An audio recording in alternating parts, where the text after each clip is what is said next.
Cool. So I think you need to unmute and then Yeah, I'm ready. start sharing my entire screen, like that. Cool. Awesome. Oh, I don't know whether I'm visible or I need to like add the lights or adjust them and make them brighter. I think that is better. That's better. Yeah. Okay. Cool. Awesome. You can see your screen? Yes, it's really hard to read. Can you increase this font size somehow without going to presentation? Yeah. Yeah. Because So otherwise it will be like this. so let me just do something.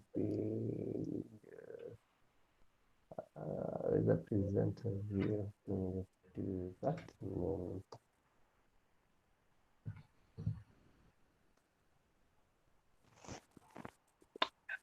There you go.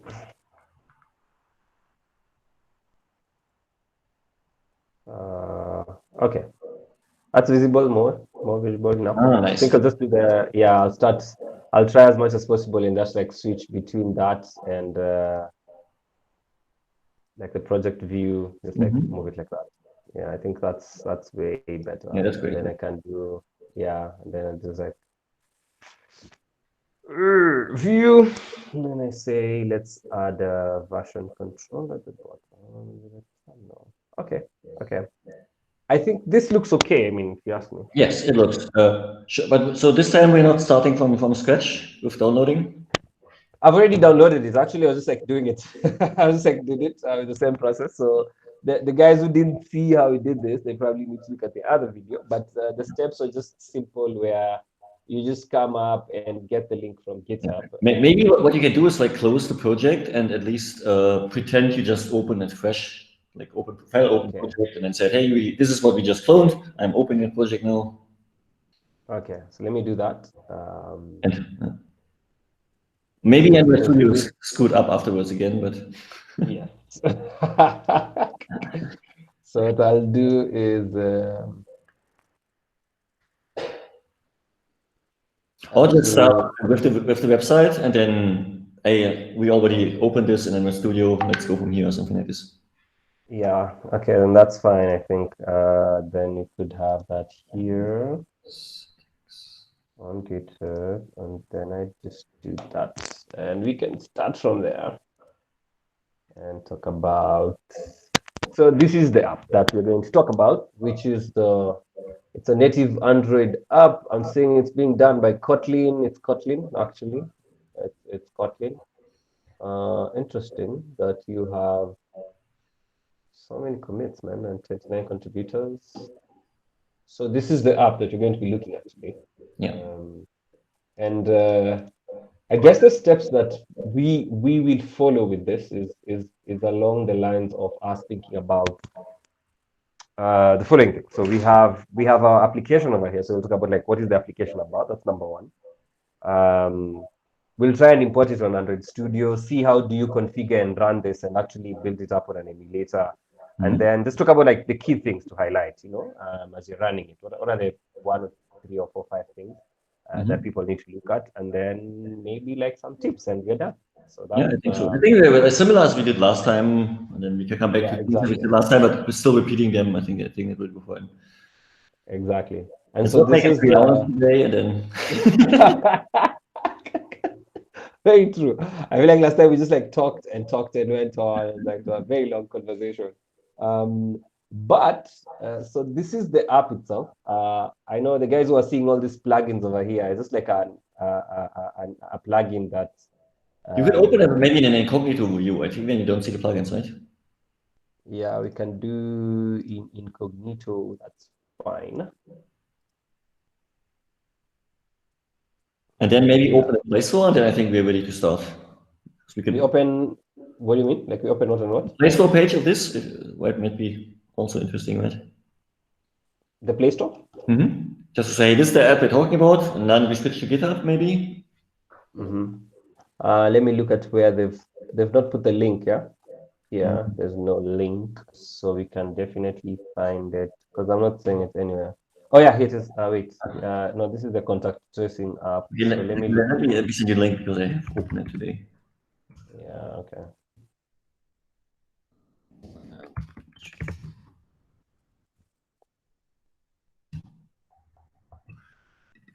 it this one? Is it this one? Wait, I can see. Yes, correct. And I can don't need you. Okay, cool. This is the one, yeah? Yeah. Okay, cool. So this is the app that we're talking about. Yeah. So now let me start doing. Okay, so we are recording, obviously. We've been recording for some time now. And so this is the app that we want to look at today. And I think the aim for today is just to see how can we build this app. What are the lessons you can learn from the way this app was built? And yeah, this is another one. And this is from Germany, where Danny is based. So Danny, Hi, Frank. please. Yeah, hi, how are you? How are you doing? I'm good, thank you. Yeah, so there's this project that has been done by I guess the developers from Germany. And I guess today it's like last week we looked at the contact tracing API from Google and Apple for that matter. Now this week we want to look at now how are people implementing these apps and how can people learn from the way these implementations are being done. So exactly, and that, I mean, and I thought let's start with the German one because it was just launched, so it's like perfect one. It's based on the Google one, so might be interesting how it differs. Yeah, and from what I know, this was developed by SAP and German Telekom, so like big corporate behind it. And what I found interesting that they actually developed it open source. That's why we can have a look at actually what's behind this app. And I guess that's what we're trying to do today, right? yeah, And the purpose is the exactly. same as before, like the app is supposed to like install it in your app on your phone, and it's also an iOS version, and it will basically constantly look for other users who have the same app and just keep tracking of those. And if one person is infected by Corona and you know this, you can go to your app, say I was diagnosed positive, and then it will basically send out an alert to everybody who you met in the last days, I guess. And yeah, I hope it's working, and let's see if it's actually from a developer perspective. Wait, out of curiosity, Danny. So do you have this installed on your phone? Are you using this? So I installed it. I haven't used it in any way, but I installed it, I enabled it. You have to say, yes, I want to be traced, Bluetooth on, and that's it. Okay, cool. So you're part of the ratings. I can tell you this. So some German like hacker community looked into this, and it looked good from a privacy perspective, which is always a good point. Okay. And it's that's fine. really expensive. So if the sources are true that you can find on the internet, this app costed 20 million euros. I mean, the Android, the iOS, and the server, 20 million. I've never heard something like this. This is crazy. So it must be good, whatever we look today. So what we are doing today, everyone who is watching this, is like we are looking at code base that's worth 20 million euros. Yeah. Wow. 1/3 at least of if there's iOS and server, let's say it's 1/3 of 20 million.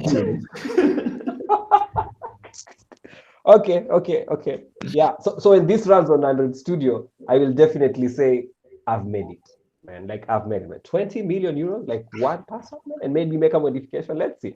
And so this is the link. We'll put it in the description, obviously, of the app, which is this one, the one that we're looking at right now. And these are the screenshots. You can download it and play around with it and just like get to see how it looks like. This is the app itself. And I believe it's more effective if you're more connected to like different people. If you have more than 2, 3, 5, 10 people who are using it at the same time and they're moving around, I think that's when it will make sense. So then let's see how it looks like. So the description is there. Yeah, you can go and read it. But for now, we're looking at this piece of code. And so as we said last time, you just need to come here and just like, I copy this and I'm just going to do the whole right clicking, left clicking, because I just want someone to see and not wonder, like most of the YouTube videos where someone did something and they're like, I don't know what they did. So you can copy that. And then we go to Android Studio. And I have my Android Studio here. I mean, you can see where I had already put it. It's here. But we'll try and see how that one works out. So just from the onset here, we're just gonna be working on something. Okay, so then we're gonna look at how do you import it. Obviously, from the last time when I said it is I just come here, I say get from version control, and then I post the link here. Obviously link it up to a certain folder inside my desktop, and then I say clone. So I don't need to do that because I already have it over here. It's open. And so once you do all those things, this will happen. But always remember, Gradle will need to configure some things. I think you can see the highlight there. I'm in presentation mode, which you can access by just going to View, Tools and Windows, and then the appearance, and then I can exit it, and then you'll have it small here. But for the sake not to injure anyone's eyes, we're just going to have it back at the presentation, because then I think our focus will be more or less like looking at that code bit. And just like trying to explain how it looks like. So let me use something else to make your lives also better. For now is I'll try and do that and say, so yeah, so let's look at this. Let's look at this where we look at this over here. So this is the Danny. So I guess this is the structure that we have of our application. And we have the structure, we have the README. Obviously, by default, that's the first thing that opened for me. And so let me go just like a little bit deeper here. And let me not magnify anymore, but let me just go back to the presentation mode. And so what we want to look at now, the tools and windows, let me look at the project. And so this is the whole view of the whole application where you have, I'm seeing, so they're using Circle CI and seeing all these things imported. These are the docs. Very nice. Gradle is there. And then there's this. Maybe that's like this .circle CI folder, which is actually nice. So I assume when we go to the GitHub page, we will probably see like a badge if the actually app is building green or red, because they set up a cloud CI server, which is pretty cool. So in a good open source project, I mean, this is what I expect, right? That all the CI setups are already there, which also probably means if you open a pull request or something, things might run there, and you can actually know that like your tests are run, that it actually compiles. This gives confidence. So I think this is a good sign that you see a .circle CI folder there. And the nice thing for okay, cool. So just is like Circle CI and like Travis and others that are out there, which is cool. You can add it to any project. You don't have to pay like a company would do it. Okay. Okay, then that's fine. So if I open this up, I mean, I know last time we talked about what's the first thing you look at. I also touched on the first thing that I look at, and let me just do this for the sake of everyone. Let me first of all exit this, exit presentation mode, and I'll try something. So not a very good way of doing it, but like it's still building, and it will probably take some time. But I guess my default state is always open the emulator first. And so now I'll have to wait for all of this Gradle sync to end before I can go back to that. Yeah, you said last time. I think for the meantime, what you always do is like running the app, right? And then I think second thing is like look at the structure. This is the first thing I would do. Exactly. I like this approach. So this is something that everybody can keep in mind. If you're in a code base, the code is not the most important thing. Like, see if it's actually working. How does it work? And then try to finalize later these things in code. How is the code organized? This is so much more important than the actually code itself, at least when you're new to a code base.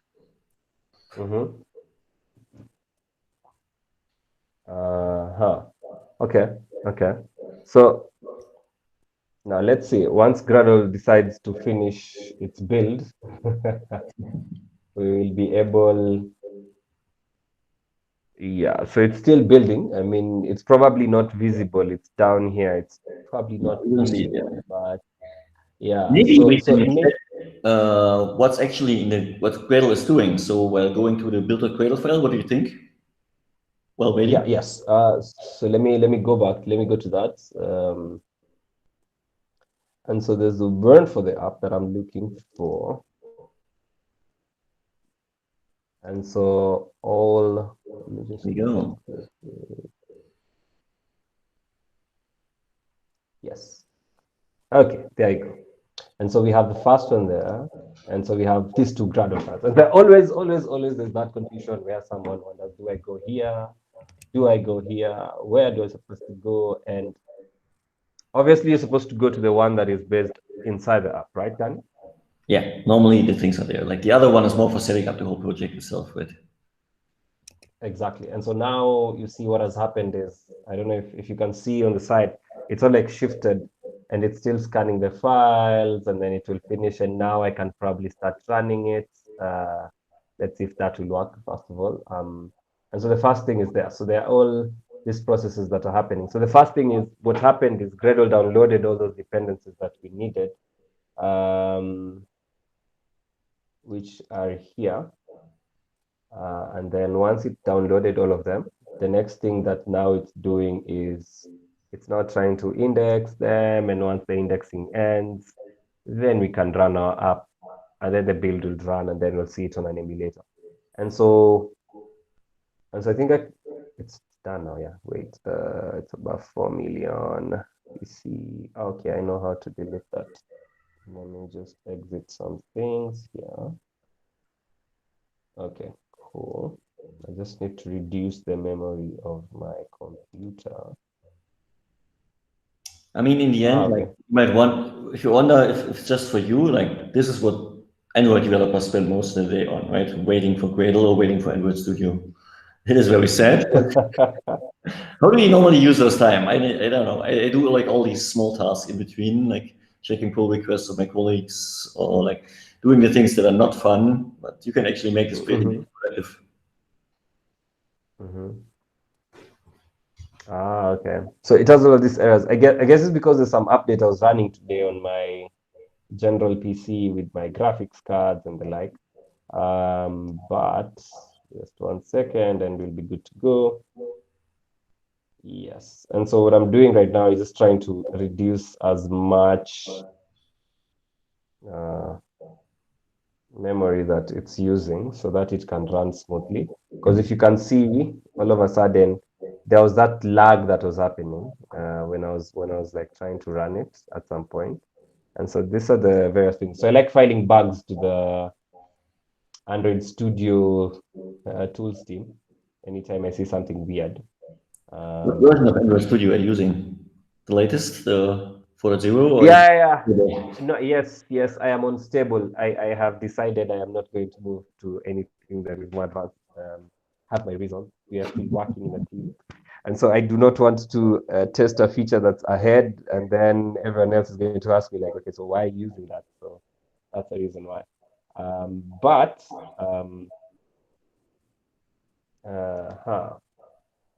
so let's see if that will fix it. And so for some reason it has hung. This is very interesting. The first rule is never do live code. And now you have to like wait and see how that's gonna look out.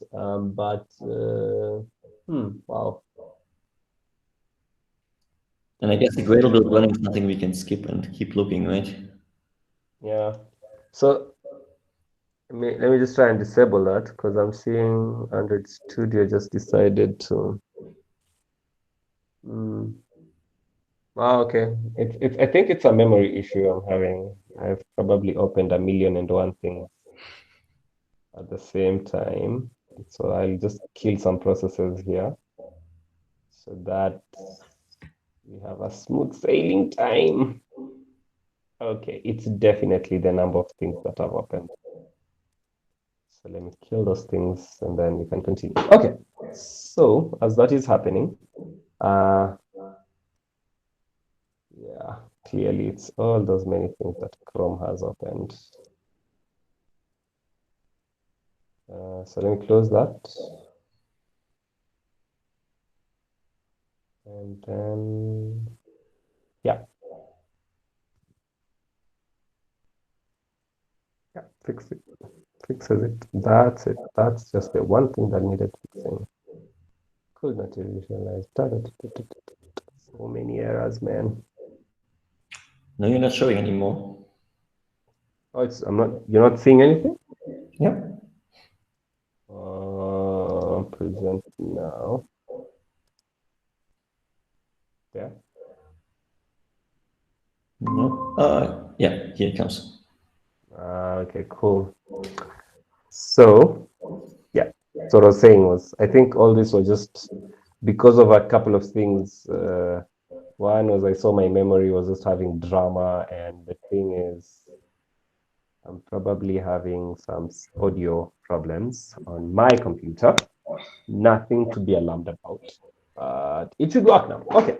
So the Gradle is building now. We are probably going to see it appear anytime on the emulator. And I'm using a Pixel 3a. That's what I'm running with. But all this, I think now we have all of the things here running. And so I think all of this have already been downloaded. They've been configured. Gradle has indexed it. Now it's trying to build APK. And so the reason why maybe we're waiting for this to happen is because one of the first things to test when you get a GitHub project, and maybe everyone has different ways of approaching it, but the first thing is get it to run first of all on a device so that I see or you can see the way it actually plays out. And that's like a very nice SI unit for you testing. Does this app work or does it app not work? Then now from there, I can be able to say, okay, cool, now I'm interested in the code. How are they doing this? How are they achieving all of these features?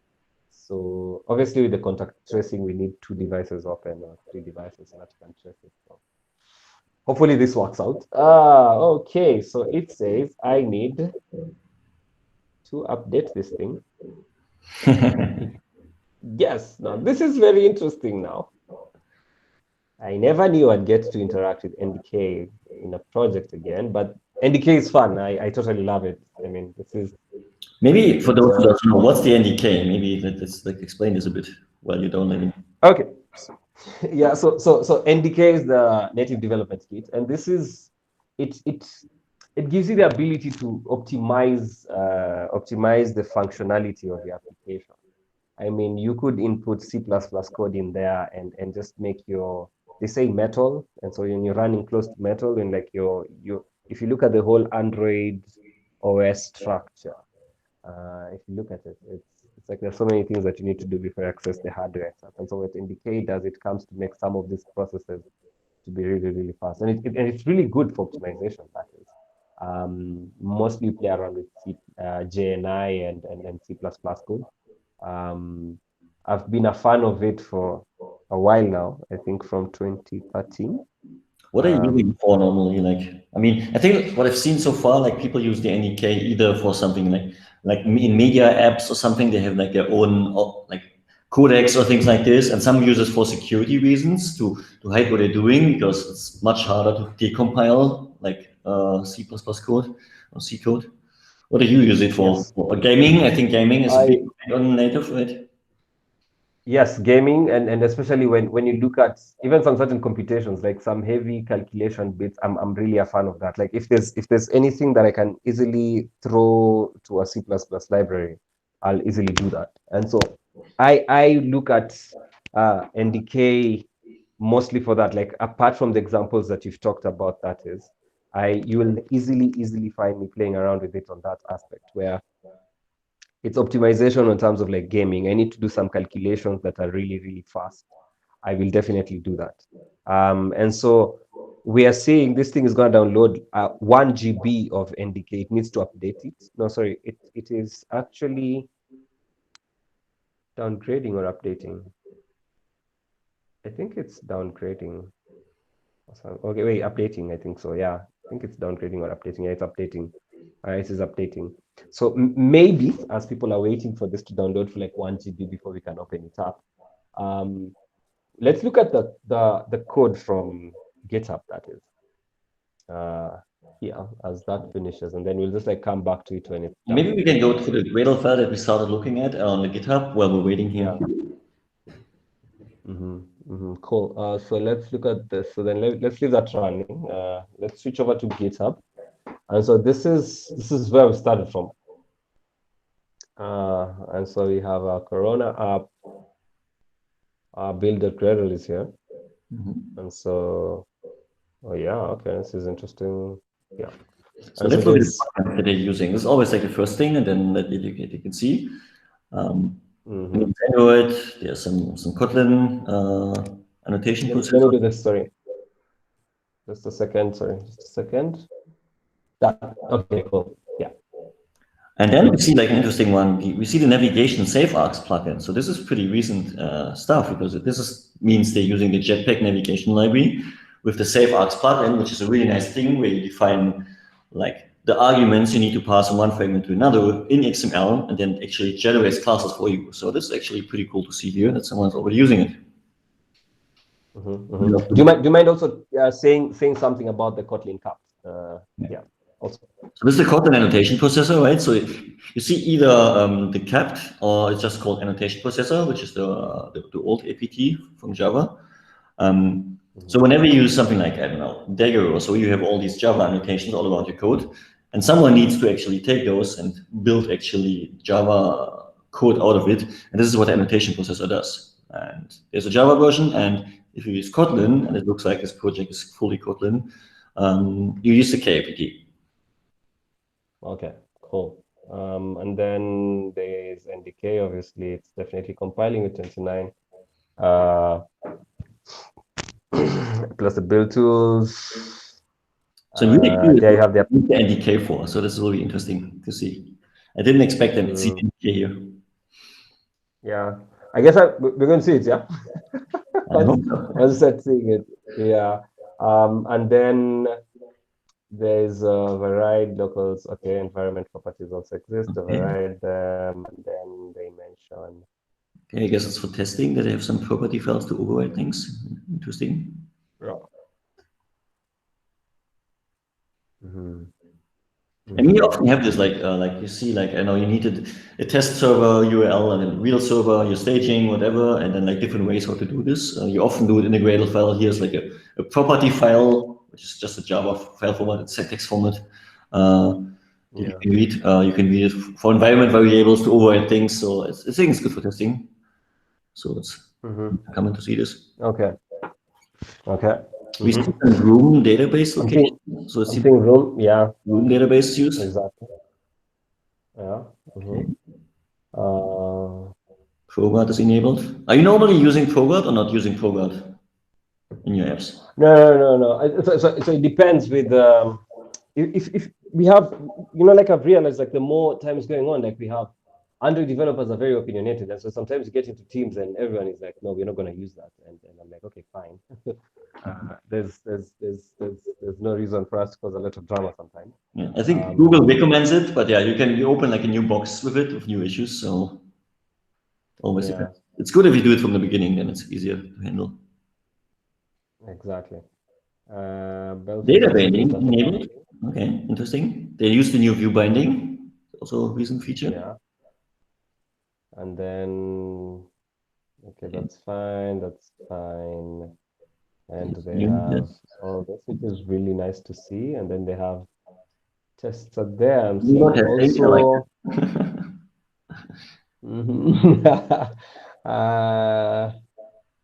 Okay, interesting. So they use Dex also, and then they have Sunstack. Oh, not getting into the you have two source sets. So they're adding additional source directories here. Yes. Device and source device for testers.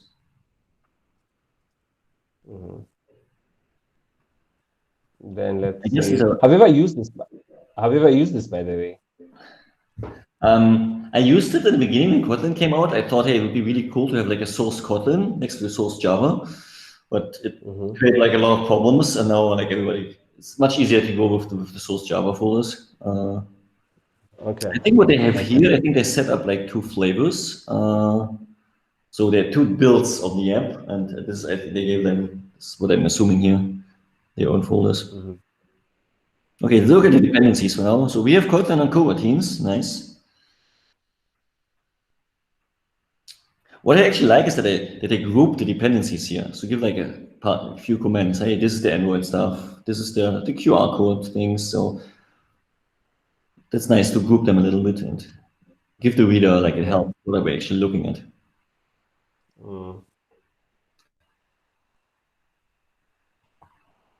So yeah, so we see a barcode scanner here for QR code. And there's some test dependencies. So let's see, they use J.4, Mockito, Global Electric, the typical stuff that Google recommends. Then it gets interesting, Mock-K, which is interesting. So they use Mockito and Mock-K, which I hardly see. Maybe one is for instrumentation testing and one for unit testing. So Mock-K is like, it's completely written for Kotlin, which makes it really nice.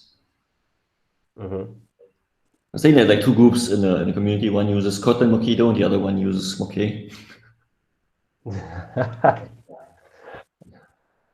And then there is Truth is there, JUnit is there, fragment testing. So I'm definitely expecting maybe they implemented fragments in this. Play services are there, obviously.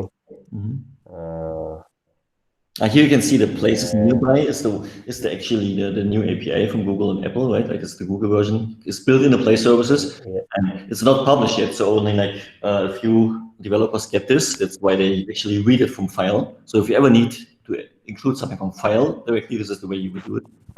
So there's a lib directory that's important AL directly. Yeah. Okay, cool. Then we have go further down, group, we have that. Okay, nice. There's database. Okay.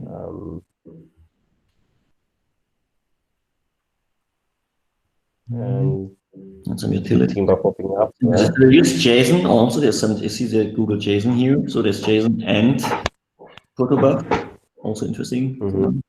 Something about security. Okay, that's good. Exactly, and I think you mentioned it for all of those. So I mean, like we'll find out what each one of them does, and then we will put it up. So let's see if Android Studio finished. Let's see if it finished. It finished. Oh yeah, wait. So it's probably gonna download for a while. Probably we can pause the recording, then come back when it's done or not, or just like look at it like that. Yeah. What should be? Maybe we can keep looking at the app and. Yeah. I think we can do that like this. It's not thing here. Yeah. So let's get in. So that's the.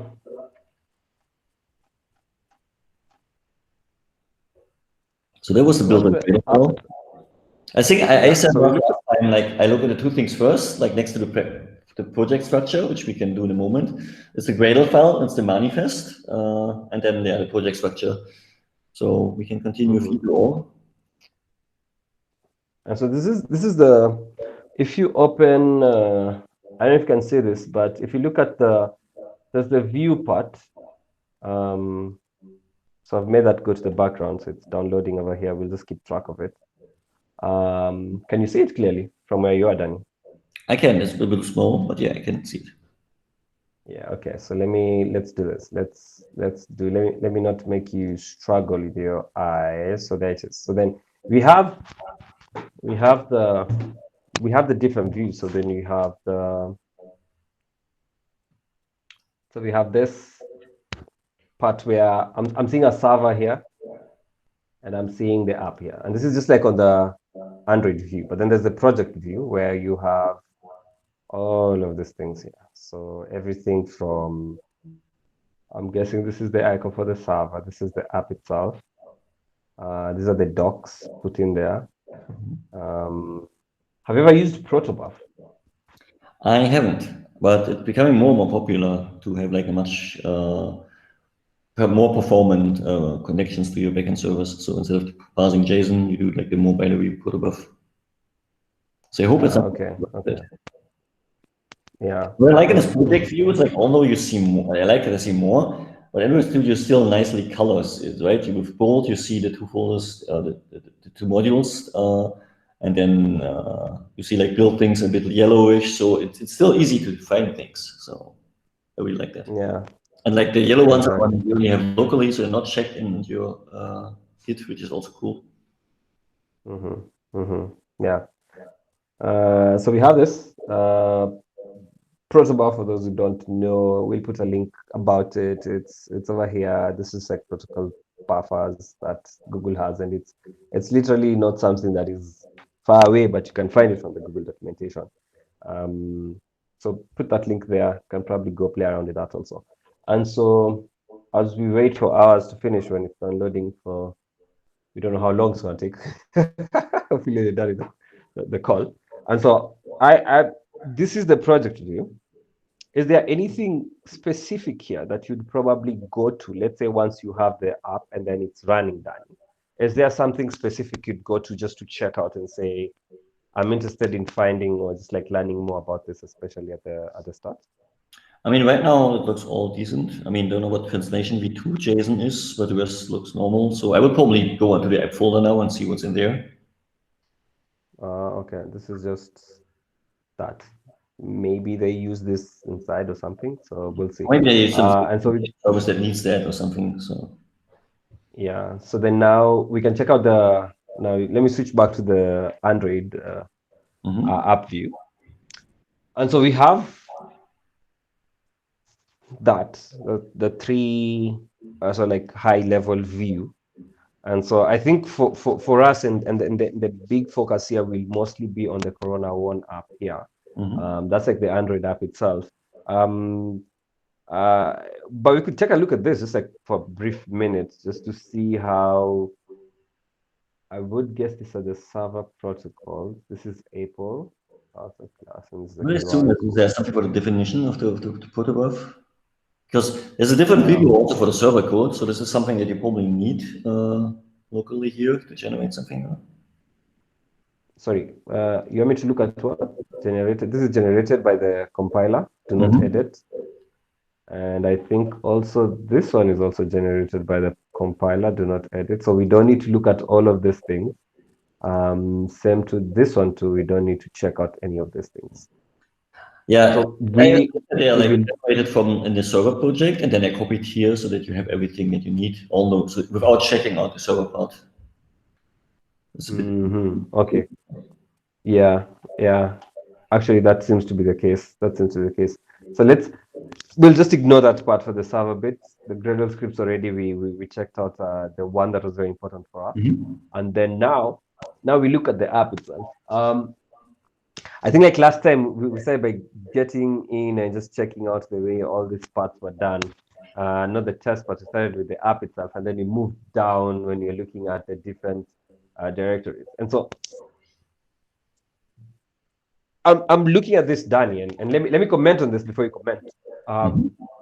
This looks more manageable, if you ask me, the way they've arranged the different directories. That looks like what? It looks more manageable. Like I can easily imagine that everything that deals with notification is found in the notification directory. Everything that deals with nearby stuff, like who's close to me and as their phone is there, will be found in nearby. Yeah, I like those. I like the notification. There's nearby. What I don't like, I think I mentioned this before, but even worse here, it kind of mixes these business-related things, right? This is your app, and these are the parts of your app with technical terms. So why is there a package for exception and for HTTP and service? Why is HTTP different from service? Like, why do I need to look at this right now? I mean, ideally, I look at this and I want to understand what are the features. And some are features and some seems to be more like technical and utilities. And there's a util, there's a UI, like a worker, I don't know, like it seems a bit too much to me, but yeah. And so your issue is, and if I can go back to what we talked about, I think last time, when we were talking about the key things that you wanted to highlight, is if you are building this, you would prefer to have, if you're going the business logic way, let's arrange everything the business logic way. And then if we want to put it like on a technical aspect, then let's just put it the technical aspect on. But then when things start getting mixed like that, you feel, or rather it starts to look like a little bit complicated, right? Yeah, exactly. I think it's distracting. Like that's why I prefer the business one. So Formula 2. Because I don't know where to look first. Like this app probably has like 3 features or 2, right? But they don't know where to start here. Where is the package type? I would actually say they start from this file here. That's this. I would literally imagine that this is the first thing I look at. Okay. I would literally imagine that's the first thing I look at. And so I'd look at that because I see that it's the only one that's, and this is my assumption again, that this is the only Kotlin file that exists not inside. So I would imagine that when I get into this directory over here, it's like if it's trying to build or something, even if it was not written anywhere, if I was going through it and like I needed to pick it out, I'd literally just come and get into Java, then I come into this directory, and then I come and say, okay, which is the first Kotlin file that I can easily access and run, and maybe I find out what's going on. And I'd literally just come back to this, which very common, I think. Again, like you put it into the main folder because this is your application file, right? And everything goes. Yeah, I think this is. I feel like maybe if we had run the application, maybe we would have seen it. And this is me just imagining from what we just saw. And I'm just gonna go back to this screen. I'm imagining with all these features that exist here, with all of these things running. Maybe again, it's like, because I think I saw fragments somewhere when we were looking at our at the features that exist inside. I would imagine that maybe this is the thing that holds all of the logic, maybe most of it, like redirects or says this is what's going to happen, is probably going to exist there in this first Corona One application. Yes, obviously, maybe they could have called it the Android application class, so there's probably no UI there. So I would assume there's probably somewhere, the question is where, like a main activity or something, or there will be a launcher activity. Yeah. Maybe let's start from there. That's probably the first thing. What does it do? So it checks for update. Oh, this is an interesting thing. So this is something that is very common, like that you actually, an app checks by itself if there's an update. Is this something that you normally do? I go the what do you call it? I check with yes, I do this, but then the difference is I'd actually want to see where they do this from, because then you can use Firebase for this, where you have your config files that just check the version number that's running in the application that someone has, the application that is installed. And so it compares if the application that is installed, maybe my versioning is like 0.01. So that's what the user has. And then I've done this update and I've pushed it to the Play Store. And so by default, it comes and checks, like just runs that URL and says, the version that's running on the Play Store is 0.02 and you have 0.01. So because this one on the Play Store, this value is higher than this, prompt an update. And so for the prompting of an update, it's literally like a screen that's gonna just like block. Nice. This is really cool, because yeah, this is something that you always kind of need at some point in the project. Because there are some people who don't like to update, but for something that's critical as this, it is important to remind the user sometimes. Yeah.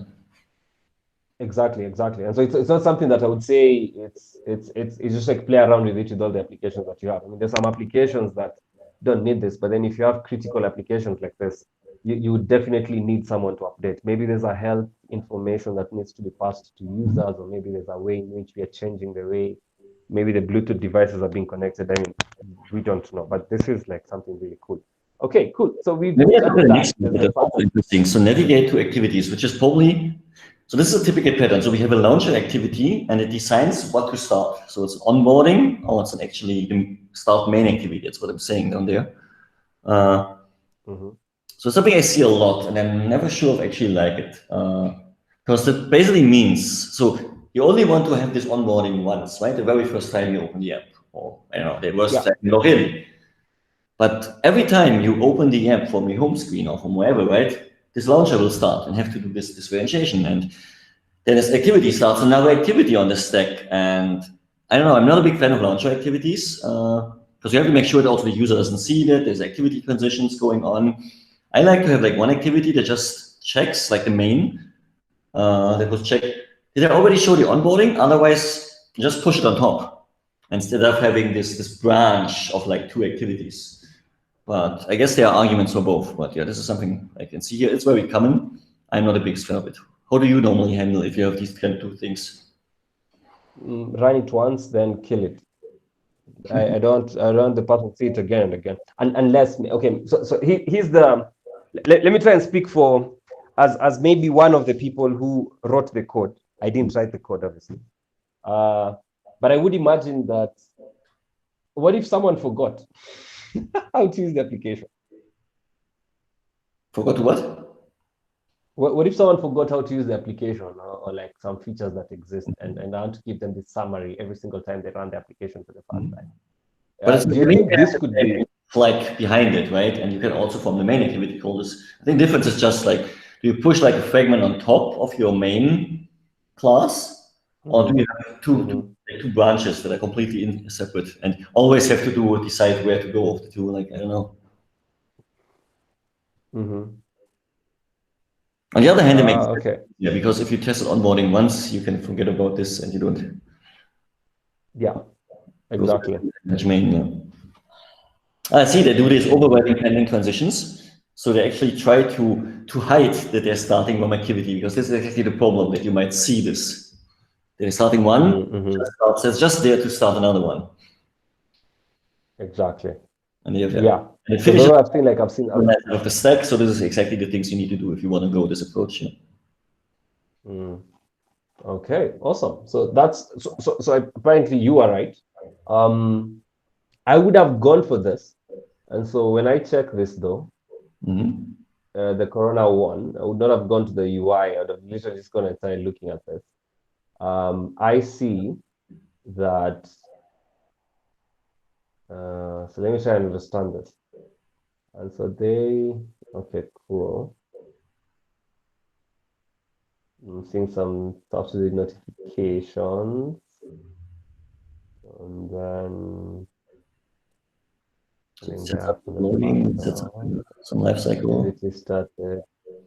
Yeah, so this is mostly, I'm just seeing like just handling every other thing to do with the life cycle bit of this application, for that matter.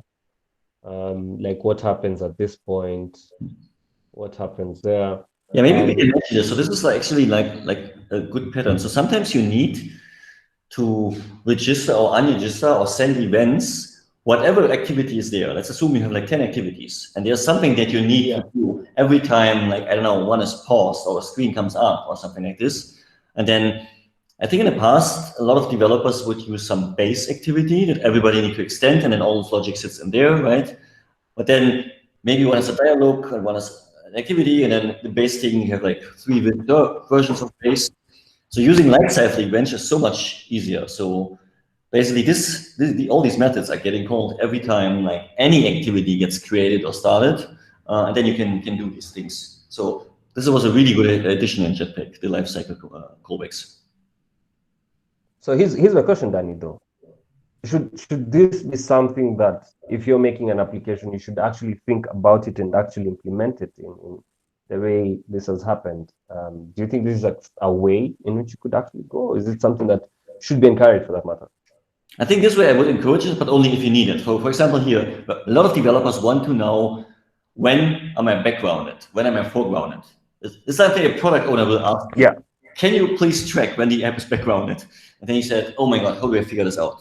And then backgrounded is when there's no screen anymore. So you start, I don't know, counting your screens or something like this. And things are so much easier. There's like this on-stop event here of like the application, and hey, is app foreground, is backgrounded, they just set it on start and stop. Just set this flag. So I think the lifecycle event made our life as developers easier. So if you have one of these questions, maybe look at something like this. And it's very good. Okay. So that is hard to see, but yeah. Okay. And do you think this is something that would probably be written if I was writing this code? I would start by writing this, or I'll do this at the end? That's, I guess when you get the ticket for this, right? I'm not sure. Is app in foreground? Is there, what are they using this for? So they see setting to true. Let's see if when they actually read this value. No, it says on app foreground, like it's never used. Yeah, because this is like a generated code, but there is this variable, like is app in foreground, is this used? Could it be that they are logging? Because I'm seeing something Maybe here. it's just for logging, but or Like, maybe they can use it for some feature to know, I don't know, don't show something if you're not in the foreground. Screen orientation, they talk about that. Oh, it's foreground. So I'm seeing all of this.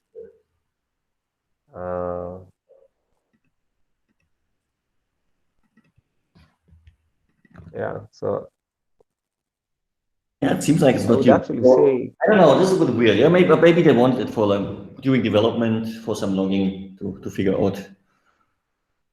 But it seems yeah. unusual. Which is not interesting. Why do you need these callbacks if you just need it for logging? So maybe don't publish it like this. Oh, okay. Because I was saying like they're probably logging this. Because when I saw this, yeah. And so I'm coming in and I'm seeing that they keep on logging a message saying like, hey, app is in the background. App in the foreground, you know. And so they're probably tracking like, okay, so what's happening here? What's happening there? That's my assumption, maybe. And maybe there's a different way in which they are going down there. And so the other thing is, okay, so you said you started off with the UI. I was definitely off starting off with this one that is on top there, saying the Corona one. I guess this is just for, what is it called? Like you're sort of like managing the whole application with all of these things to do with like, okay, so it's in the foreground, background, and stuff like that. But then the main application is Like like everything, I starting think on the has activity. independent of the UI you would put there, right? Like initialize, like your main like dependencies, for example. Like if you need to, sometimes you need to do some specific things on Firebase that you don't want to get the out of the box experience. That's the way you would put it, because the application is instanted. It doesn't matter which activity comes on, right? This thing will get triggered. So this is like a good way of having things there. Okay. So what are the, so out of all this, I mean, like, what are the things that you think, the key things that probably we can talk about in this UI bit, in this structure one? I'm seeing that our 1 GB of NDK is probably not going to end right now, but we're definitely going to run it and show you how it looks like at the end of it all when you run it from the device.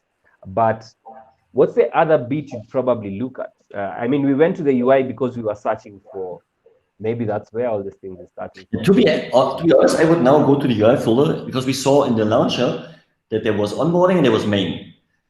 For like a review, for now I would go onboarding, but let's see what's the main activity actually is. So this probably sets up the whole UI, right? And this, I think, gives us some ideas what's happening.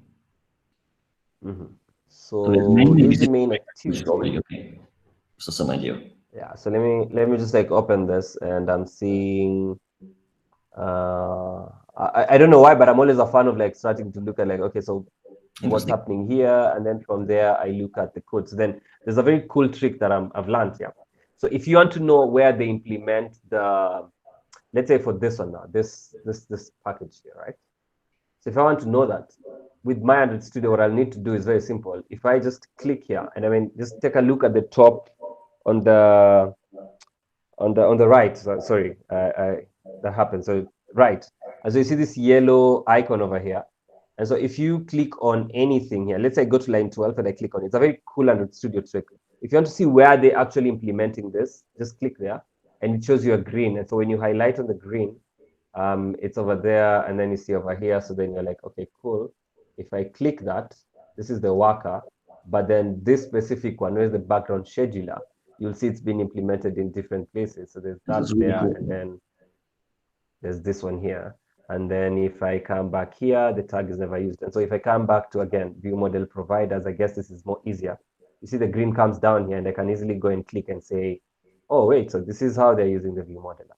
And so it is so easy for you to quickly see at what points within the whole code are they implementing this thing. Or if I'm having an error at this part, this is where I'm going to click at, and it saves you the time of going through and wondering, where did they put this implementation? I guess it's probably the case when you have apps and you're trying to learn, let's say something like fragment. Where do they put the fragment? And so you easily just come here and see this is how they're doing the fragment. They have a fragment manager, and then they do this. Just a tip felt like it's good to share so that people can also do quickest way of using these things. And I think it's like it goes even all the way to like when you have all these activities running and you don't know what is happening where. The moment you just come and highlight it, that happens. Then these colors that you see here are just things that they just tells you, hey, this thing is not being used, so might as well delete it or not delete it. That's up to you. So yeah. Okay, let's look at the field. So as you actually highlighted the view model already, and I saw something. So look at the view model. It's like there's a private latennet view model, like in the fields of this class. And then they use the view model providers exactly the line that you showed us. So it's very interesting to see. So this is the way you can do this. View model providers of something and then give me this view model. If you're using this way, there is actually a KTX version of view model. So specifically for Kotlin, they provide a much nicer way. And then all you have to do is by a view model, when you declare the field, there's no late in it. You can completely remove this call. So by view model is a nice extension in view model KTX. You should definitely check this out. Okay, cool. So that's a view model. Yeah, as it is. Where's the other one? Oh yeah, there's the other bit where it's also being implemented, and so you have. I thought it was actually interesting. So we are main activity, and the view model it's using is a settings view model. I would expect that the main activity is the main view model. And maybe use but is it it's like they have things in view model, but maybe not always. Could it wait, just and maybe it's in the fragments. Maybe the main overview fragment has actually the main view model, or maybe it's no main view model, but normally the view model is where you put all the code to get it out of the activity of the fragment, right? But I guess they only use it sometimes. Yeah, because I've opened the settings one. I'm seeing there was settings fragment. I guess this is how we start playing around. It's like seeing how everything goes, and like disappears or something like that. But from this view, network callbacks here and some Bluetooth callbacks. So callback, so that happens there, and then also here. This is a bit weird. This is a weird, yeah. Okay. Like, why is this not in the? Why is it weird? Right? Why is the main view model setting the data for the settings view model? The main activity settings view model. I don't know. Maybe you need an activity, not an application. It feels a bit awkward to me. Like, but yeah, just something I noticed. Because if you have another activity, then you have to replicate this code probably, right? Because otherwise the settings view model does not know anymore. Could it be this? Could it be that what they're trying to do is because I'm seeing these comments that they put here that it starts, right? So the app probably starts running and they're interested in checking, or the app is interested in checking out, hey, let's check first of all if there is a connection maybe to the internet or something. And then the next thing it finds out is the Bluetooth one.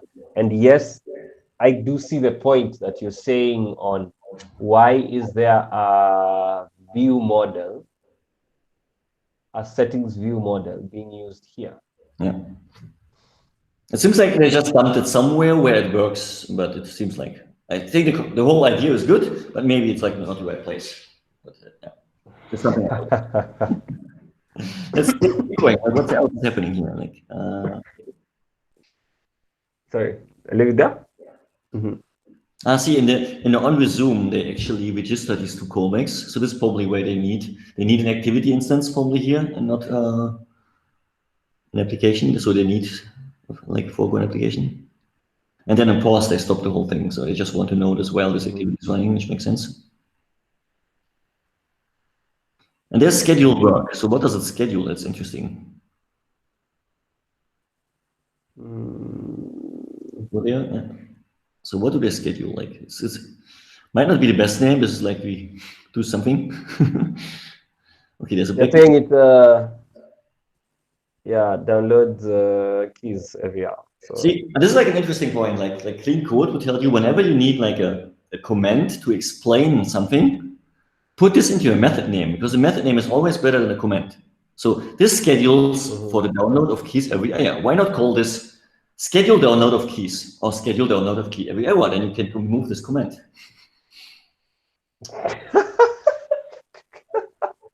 I see what you're trying to do. But I don't, I'm still a fan of commenting a code. Because then once the project gets really huge and you're coming back to change something, someone will come in and like, okay, wait, what was this supposed to do again? And then someone might say, okay, let's just get rid of it. I mean, it's also a source project, so maybe makes more sense. But the problem with comments is like, but someone changes this, like it uploads now every 30 minutes, but you don't see this because it's somewhere in there. And then someone sees this, reads this document, oh, okay, cool, every hour. And then no one actually noticed because you change code, but you're not changing comments, right? Or maybe we remove the whole functionality and you forget that someone actually put the comment in a different class about this. And not like there exactly. And so that means like you'll have to like jump around until you find out where all of these are. Okay, cool. And so we are checking out, this is the main activity.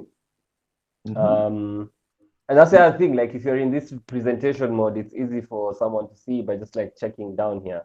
And it's interesting when you're moving around with, that is like with Android Studio specifically, that it actually guides you and tells you, if I click on this, maybe, so it tells me you're here, but then how's, let's say, main activity, how do you connect to this? So, you know, you move, it's easy for you to quickly like sketch it out and just check what's happening where. And so we've checked this one out. Fragment. So I guess the activity just sets, often the activity just sets up the skeleton, right? And then the actual code is in the fragment. Exactly. And so you have this overview fragment where there is... there was a comment. Let's read it, because this is actually where a comment makes sense. So it tells us what this fragment is about. So let's actually see what this is about. On top of that. Okay, this fragment displays static informative content to the user and represents one way to gain more detailed understanding of the app. Okay. And its content. It helps me as a reader. Yeah. Exactly. So static informative content. So then if it's static informative content, I would imagine that that is maybe this. I mean, you've used the app, so I have not used the app before. I'm going to maybe download it after this, then use it. So I'm guessing maybe this information is there. Let's fight coronavirus together and all these things, because I guess this is just going to be maybe static content, unless you want to change that later on, turn your device on that. And although let's get started, maybe let's already distill the onboarding that we saw, right? It could also be. Yeah. So that be maybe, no, wait, not how this works. What information? I mean, let's see. Just like imagining things. Maybe there's this like the specific place where everything is there. So, okay. So this is the main overview fragment. It's a very interesting thing here. Like, you see, like in 9.24.25. So here's like this variable kind of twice, one with an underscore and one with a normal one. And what is an actually field, which is nullable? It's like the binding for data binding. And then he has a field that looks like a field, but it has this get. So in Java, it would more like a function, which then gives the non-nullable version of this. And this is very interesting. So he could also build this with a late init one, but maybe he wants to reset it to null. So it's a very interesting way. I'm not sure I like it, but I haven't seen this yet. This is interesting. Okay. And also, like adding an underscore because you have the same name twice. Maybe you find a better name. Yeah. So I think the way So I think the way I've seen, like most of the time when I'm using or naming most of my variables for that matter, or even if it's like classes, and I want to make them so that I can easily identify and say, is this something that's more private, or is this something that is not private? And so I usually use this underscore. But both are private. That's why I was wondering here. Exactly. I know this case with that. Okay. Yeah, you can see in all of the view, they reset the binding to 0 to null, so that probably they don't leak the view model or something.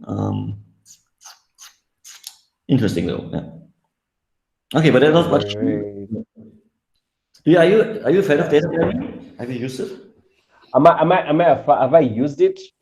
Wow, that's a very interesting question because I have not exactly used it. That's one thing I'll tell you for sure. I haven't used it that much as I would have maybe loved. But this is something that I'll definitely look at, I guess, maybe after this call. So I'm a big fan of it. I mean, now we have like Jetpack Compose at some point, and then you don't need data binding anymore.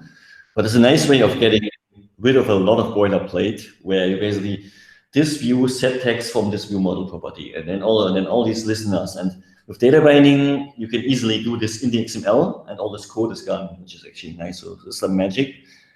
On the other hand, it makes your build much slower. That's why a lot of developers don't like it. And the error messages are sometimes not the best. So if something messes up, it's hard to see where it's actually happening, although they got better there. So there's like pros and cons for data binding. I like it. But there's no Okay. Okay, so we have the data binding bits. Then we look at the main share fragment. There's not much to it. It's nice, but I set some button listeners, and then yes, okay, the main share fragment. Okay. Oh, interesting. So you see, here he uses the by view models. This is interesting. So he actually so it's saying is, KTX. let me just do this. Yeah, so it says what this does is just that.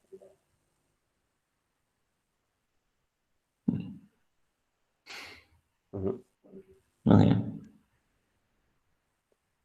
So the main uses a tracing view model. Okay. What does he do with the view model? I would be curious. Okay, he sets it he sets directly to the binding. So this is a nice thing. You don't know what's happening here. We will have to go to the layout to actually see what properties of the view model are used. Yeah. Exactly. And then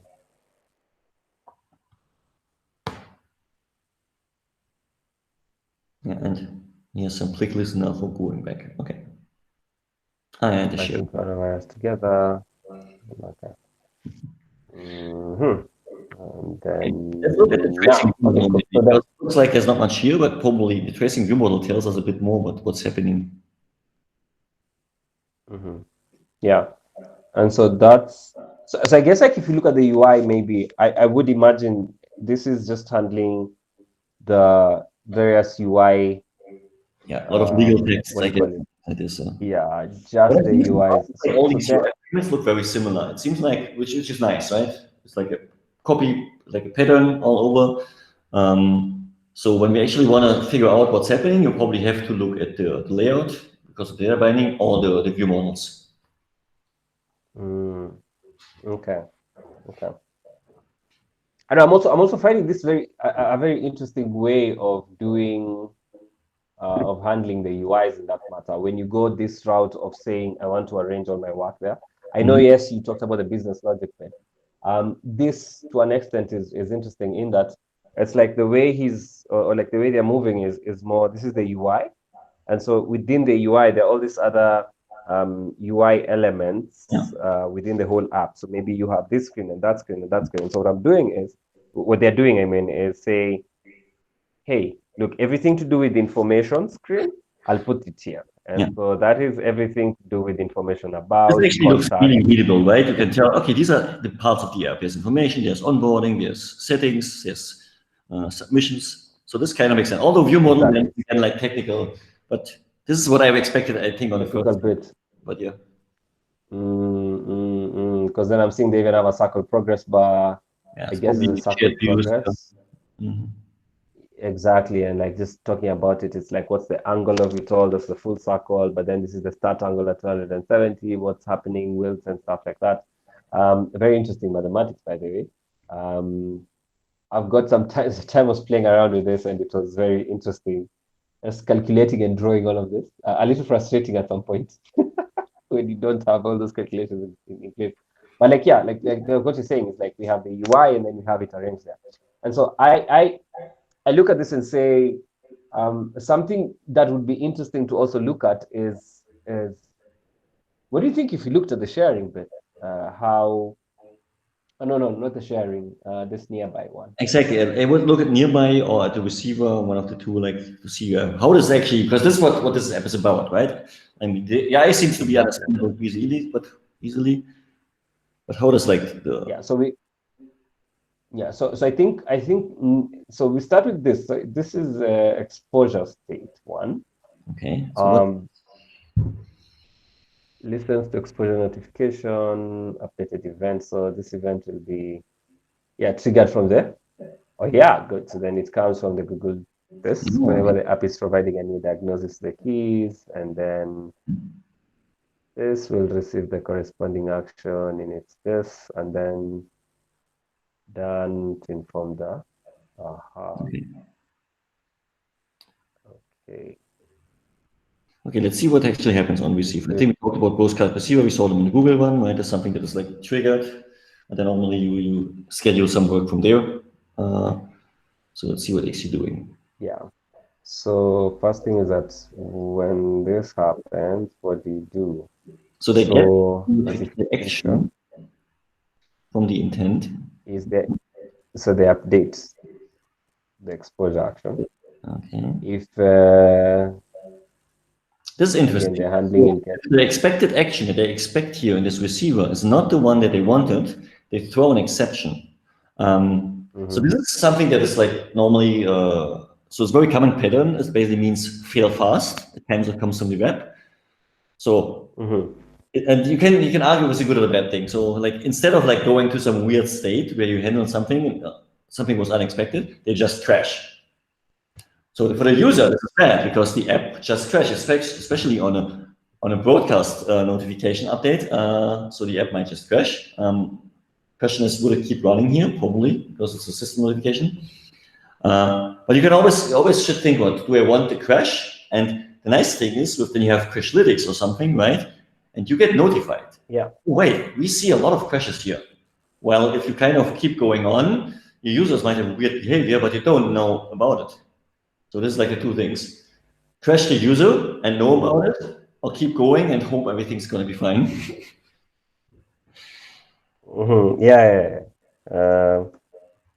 And then I'm trying to see whether like throw an exception, so they're really like strict here. So if it's not expected, crash, which helps you also a lot of testing, in testing. Okay. So use Work Manager. Do you use it a lot, by the way, the Work Manager? In what last project? Like you're still. And there were like other similar concepts before, but I really like Work Manager because it sums up all these approaches that we had in the past. I think if you want to do background work nowadays, it should be done with Work Manager. So don't try your own thing. Okay. Okay. Now it's getting interesting. So yeah, remember when I said they're crashing the user? They're not. Look, there are two catch blocks down there. So what they just cancel the flow, and then they just report those. This is actually, I'd say, a very Java-ish way of doing things. Like, it could be better ways probably doing this, but yeah, it's an easy way to just shortcut to the end of the method. So I probably would have. I thought they're actually crashing here, but they don't. They just want to report those. Okay. So then that's what this does. And so I'd imagine, so it receives that, it updates. So exposure state update receiver. So then that one. So I would. Yeah, let's look at that. So, because like every time they receive something, they put it to the worker. Let's see what the worker does. Worker. So this doesn't. So this doesn't have a comment. Yeah, this doesn't have a comment. It just like starts like that and just has that happening. I mean, yeah, also has a good name, right? Exposure status update. So this is what it does. Like, it updates the status of a new exposure that happened. Yeah. Okay. And something that's very interesting is I like the way they're logging. You know. I like the way the logging is being done also. And just like in all of this, like you see like when a result comes in, that we just bit of don't scene, only again, they log it, the risk level, calculation has been triggered, when something is happening, so like logging just to check.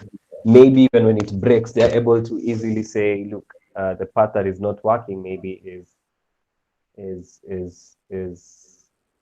maybe the connection, maybe let's say to the API. That bit is failing, and so it can make their lives even way faster when they come back to just like fix it. Also, the And so name, that's the like when you look at like I see something like exposure summary repository, it tells me what is the risk level transaction. It starts it now, and I think this is really readable. And they still again use the same try catch pattern. So this seems just the way this developer worked. yeah. The problem with what I said is a bit Java-like. In Java, because of they had checked exceptions, the compiler will tell you, oh, there is a no token exception, you haven't catched this yet. Kotlin does not have this concept anymore. So in Kotlin, if one of these methods would throw something like a third exception that you forgot about it, it will just crash. So it's a bit more dangerous using this exception control flow. But it's just a personal style in the end. Okay, cool. And so imagine you would move some things maybe from the worker to the other level, to the receiver, and then you didn't notice that there was one of these method throw an exception, right? And then you catch something else there, and then you're missing one, but you just moved 2 lines of code. Java would have told you, but not Kotlin. So be careful with the exceptions in Kotlin. okay. Noted. So then now. So it looks like everything. So this one. Web something. Yeah. So this is like this is the notification client. Then there's the permission helper, request codes. I would actually be interested in looking at maybe we could look at this one, the resolution request codes. That's very simple. It's just like I think we saw this when we were looking at the exposure. Yeah, the headline is similar. Yeah. Exposure. Yeah, I think we looked at this at the last time, where it's just like a bunch of code that's being sent, and then this one receives, and it's easy for them to like compare. I think it's like doing some comparison or something like that later. I think they made it. Then this is just okay. Then this just handles the helpers, right? Okay, there's something about permissions. Oh yeah, I mean you need to give permissions. That's probably handled here. Because if you want to get tracked by the Google API, the user actually need to opt in. So this is probably what this handles, right? Request the permission. Yeah. Check if it's enabled. Yeah. Handle the exception. Yeah. So again, like the same exceptions here. Okay. So wait for the permission to be started. Work nearby, everything's written to the database, and probably at some point someone is working on this database. Let's maybe look at the notification next. So what happens if you get a notification? Yeah, if you get a notification, so let me close all of this. So that in the helper. And so this is the helper. It's just some content, I guess, so single class notification handling. The helper, okay. Yeah. Yes. So I'm saying it's calling the constants more. Let's look at the constants first. No, I think the constants are going. I think the helper is the more interesting one. The helper? Okay. Okay, there's something with notification manager. I see audio. What does it do? Audio probably gives you like a warning because the app runs in the background, so probably like makes a beeping noise or something. It's interesting. So if you want to know how to run sound. Okay. Yeah, because there's all this content type sanification. Create notification channel is needed for API version. That's actually called and repeated. Yeah, channels were something that was introduced very late, so you always have to do this check, but you have to do it. So notification API changed so many times in Android. At some point, it was really annoying. Like every new Android version, you had to rework the notification building.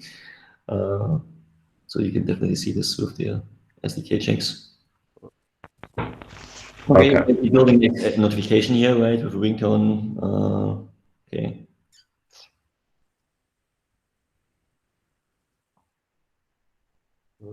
Cool. Okay. I guess nothing interesting here. What else should we look at? How about Risk? Risk sounds like an interesting package. Yeah, that's what I say. So a couple of things that I think we can look at is something that looks very strange in this whole thing for me is the timer one. I'd want to look at the timer one. We can look at the, you say look at the risk. We can look at the risk, the timer, and even the transaction maybe once in a while. Because like, if you can just mention it. Sorry? The transaction I would assume is the database transactions, right? The one that we just saw in the notification in the nearby. On the other one, so it's literally the same. Let's keep this in mind. There was something in the main activity telling start this worker, right? Like every hour or something. So maybe this is something about the timer, but I'm just totally guessing here, right? Which also is something like you write like notification. This is like, think about what the developer would expect that reads your code. So I would expect that this timer is related to this, but maybe it's something completely different. Let's see. We'll figure it out.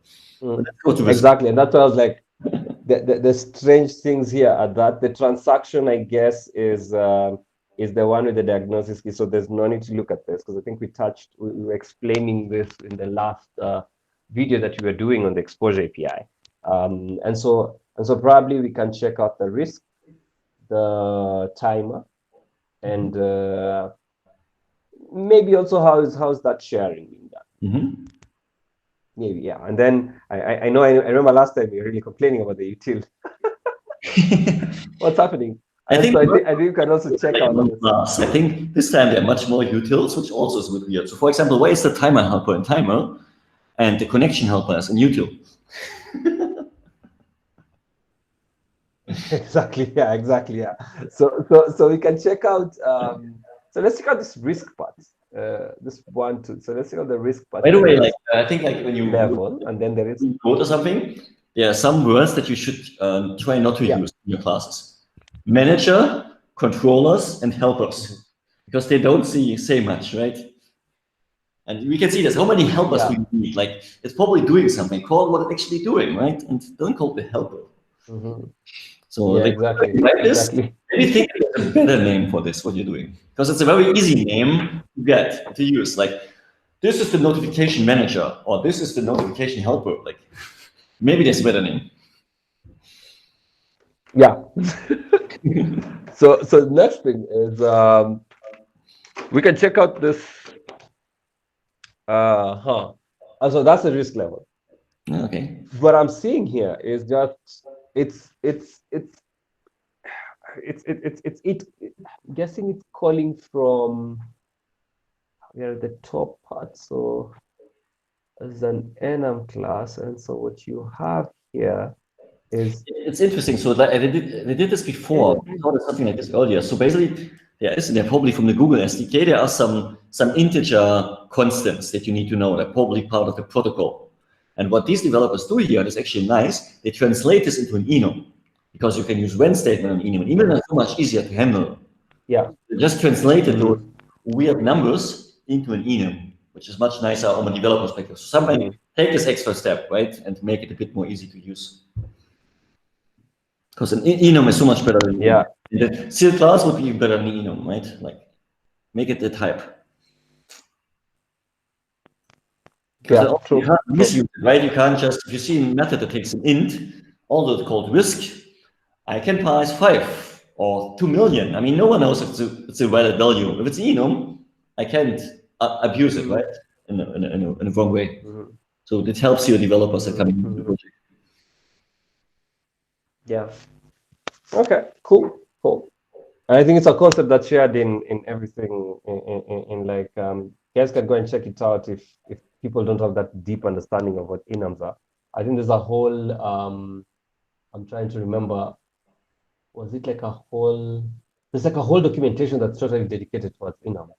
And maybe if that bit is not that clear, you can go check it out, and then you can come back and say, work on this. And so that's what the risk level does. All these keys, and it gets it from there. And so then there's the whole bit of the calculation, which now gets interesting, Okay. where this is, I think, what you were asking last time. Exposure summary. So this calculates a risk Hope this is score what I'm based thinking. on parameters and a summary. Okay. And returns a double value. Okay. And so, yeah, and so it says, This looks really oh, this is very complicated. interesting. Like So then they have, normalization divisors and default bucket offsets. It's like a heavy method, right? I wish this would have been a bit more documentation. Like, before I was complaining about documentation, maybe it's a bit missing here. yeah, exactly. They literally explain, because all I'm seeing is they're saying attenuation values are just capped to, there's this formula that they're using here. Time variables, max, but then I'm seeing.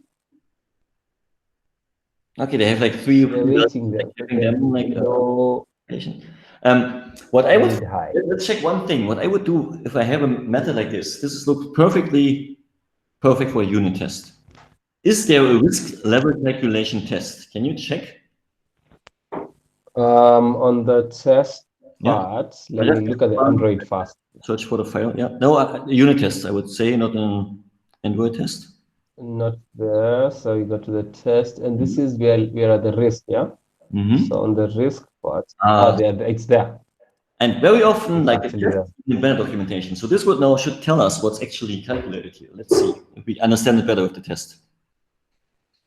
So calculate risk score 0. Calculate risk score low. At least it helps you a bit to understanding probably what's happening. So he gets in these different values, and then he expects this needs to be 0. The second one, it's like a low score.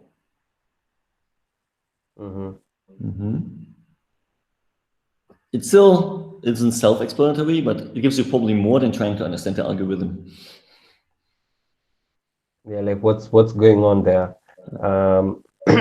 And even if you don't, know, maybe they mention it in to write unit tests for, because there's heavy calculation, there's an input and output there. This is perfect. There's no excuse not to write this. And you don't want to mess up those even. Exactly. So there's the whole home setup backend packages. I'm actually just checking out I'm checking this thing out, the documentation, just to see whether they capture it somewhere. But I'm seeing they have all this like general documentation here, where it's about React credits, data privacy. The risk calculation is based on the specific app, or it's part of the official documentation, right? Yeah, or with the Google API, that is. Yeah. But I assume Google has more. Yeah, it might be. So they would be good if. But could it be that you remember? I think last time we had this comment on if you got exposed to someone for 1 second compared to if you got exposed to someone for 20 minutes, maybe it can tell you, like, in the 1 second, maybe you didn't get it compared. You stand a lower chance of getting it compared to someone who was exposed for.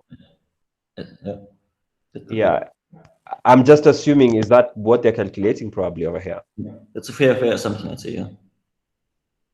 And okay, what I can say from here is, look, like 104 is a low score, 300 is a mid score, and let's see what the high score is. But it gives you at least some idea what will the output of this method, right? If you have no idea if it's like 0 to 1 or 0 to 2 million, at least we get some idea, like even if you don't understand how the computation works. As a user, often you don't need, because someone already voted. So there's something about duration. I think I'm seeing. So this is like probably exposure duration that you had. Could be.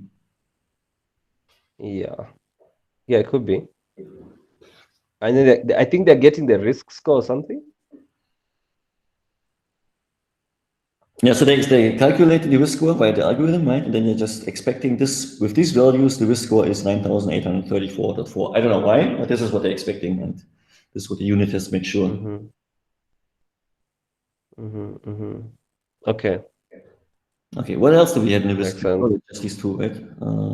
Yeah. So we can go back there. We looked at, I think we've checked out the risk levels. Oh yeah, there's the whole bit of the time variables also that I think we were mentioning and saying, wait, no. This is retention periods, activated tracing time that tracing has to be active to show low risk level in hours. Okay. And then some calculated idea period of what. figures are rated as. Sorry? I think this is like, I think your assumption was right. So this seems all about timing, like how long some exposure might have happened. Yeah, exactly. And so there's something that they mention here, and I like it. It's like they say, like once they've calculated these figures, after 48 hours they are stale. So they need to like calculate fresh ones and just like tell people. So then after 48 hours, whatever exposure numbers that they had. This is a good comment, but I gave a talk last year at Kotlin Conf, the power of types, and I had an example like this. So we have a variable here. It says max stale exposure risk range, and then the comment tells me that this is the range in hours. Why is this not in the name of the variable? If you're using this variable, you have to read the command. Call it underscore hours, right? And then I actually in talk gave like more ideas how to even get rid of the integer and how to make this, for example, using time unit. So this could be a value and a time unit, or maybe even a thing called hours, right? So again, like documentation is good. The name. So what you say? So what you say is that something better would have been they would have probably done that. Yeah. Okay. Because we developers, no one reads the documentation. Like we need to run this first and foremost, yeah. And so that's the time variables where they have that, and I'm seeing, I think all that now continues to do getter function for this. Again, this one is in minutes. Oh yeah, now I understand what you're saying. Because then now once you start seeing 30 and then you didn't read this is 30 minutes, so maybe. Well, you have two columns, yeah, exactly. Then you're doing calculation. Okay, that's actually two different, right? Exactly. Yeah. So then it gets to a point again, return time in milliseconds. So you're not seeing the numbers here because it's a calculation. And then the time that the tracing is active, they do all that, they do the calculation. Okay. Good stuff happening here. And then there's the helper function. A very long one. Time range that is used as a retention time range. And so initial exposure activity timestamp, putting the data to trace in the first time. Okay. Makes sense. So that's like the time one. So then I think apart from the risk one, there's the exposure sharing where, yeah, this one was something interesting to also look at in that I think, again, I think this is what you're saying. I'm curious because I thought something completely different. So what are you sharing here? Like, so default width, default. There's some crypto here, but also some base64. Yes. So base64, for those who have never seen, is a way you can put any binary content into a string. So it gets a bit longer, but everything in there is A to Z or 0 to 9. So you could like encode a whole bitmap into a string, which is nice. Okay. You know what? This is probably creating a barcode, right? Yeah. A QR code, yes. And QR codes use base64, yeah, indeed.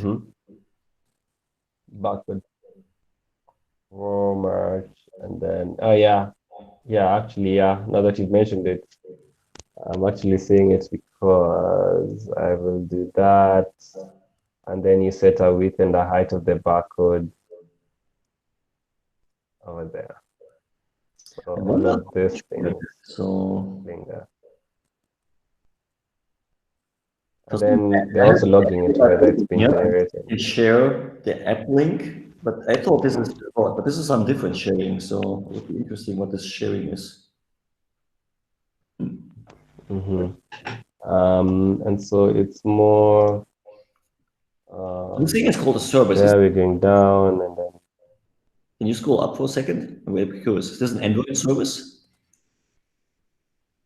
Or was it just called? On top? Curious. Yeah, the class. Can you scroll up to the top of the class? So this is, Sorry, yeah, so, it's exposure sharing service. okay, it's just an object and nothing to do with an Android service. I'm always a bit confused. I'm doing Android for some years, and there is a class called service, and there was another class called intent service.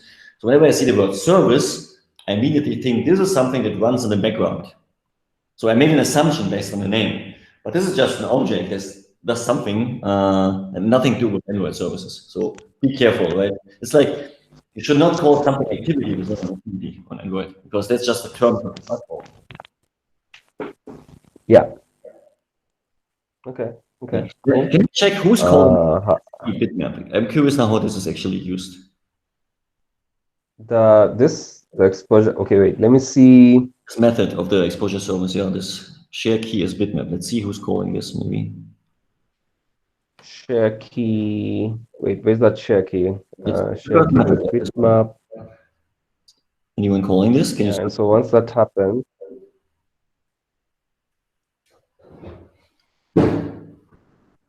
got something? Just search for it, maybe, or call the call hierarchy. I just would like to know. Sorry? How is the class used? So, yeah. Who's calling this method? Who's using the service? Just a second. Just a second. I think my computer has hung up. Just when you want it to work. Work.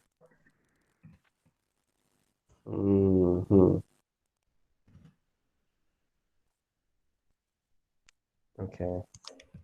Oh yeah. Okay. Now it's okay. Sorry. So you're saying that we need to search for who's calling this service. I want to see if how to understand this. So how do you okay, wait. Just a second. It's never used. So this might be something for testing actually. Because I was wondering, this was gray, and I thought like, doesn't gray mean it's unused? So we have a method here that is not used anymore. Yeah. That and this. So if this maybe is just for testing, then maybe I would have expected a comment here, right? Like, wait, why is this code here? And they actually ship this code, although it's not used. It's like, I mean, Prograd probably removes it, but it's a bit awkward. Especially as they had these two flavors, right? Device tester and device. So we're looking at something that's probably not needed for any functionality. But this is like a very the way they were generating the QR code. I mean, for me, it was like very interesting. So wait, so we've checked out the exposure sharing service. We've checked this out also, the timer. Not we've not checked out the timer helper. You haven't checked out yet, or did we? No, I think we had the timer in the risks level. No. Yeah, it was something else on timer. And so that's the timer helper. Exactly. So once you have the timer helper. So for timer helper, what kind of timer do we need? So let's see what method. Yeah, one thing here is I wish they would like even explain it further, whether it's what kind of time, you know. Is it the time for exposure, or is it like general time within the app? Is it like, you know, all the times for that matter? Maybe. I don't know. And so I'm just seeing. So I would go to the public methods first, because there's a lot of private variables. I mean, you can read them, but very often, if you want to know how a class does, check off its public interface, right? There's probably like just one or two public methods, so it's always nice to check those. Unfortunately, here we just have private. Here's more private, and then functions are here. Starts manual key retrieval time. Oh, see. So I was right. Like when there was start worker, there was something about key retrieval every hour. Here's also yeah, exactly. Hour related actually. Yeah. Manual key retrieval timer name. Then we check out that there is an initial timer delay, then a timer tick. Manual process manual key retrieval timer tick. Yeah. There's also something about Microphone cooldown. and Cooldown, okay. So maybe there's a way where he doesn't check it down. anymore.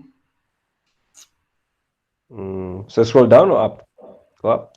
No, there was something about cooldown. I was just worried. So maybe there's something, a mechanism where he doesn't call as often Yeah. anymore. Maybe that's called a cooldown. No, that's at the end. Okay, but An yeah. exception.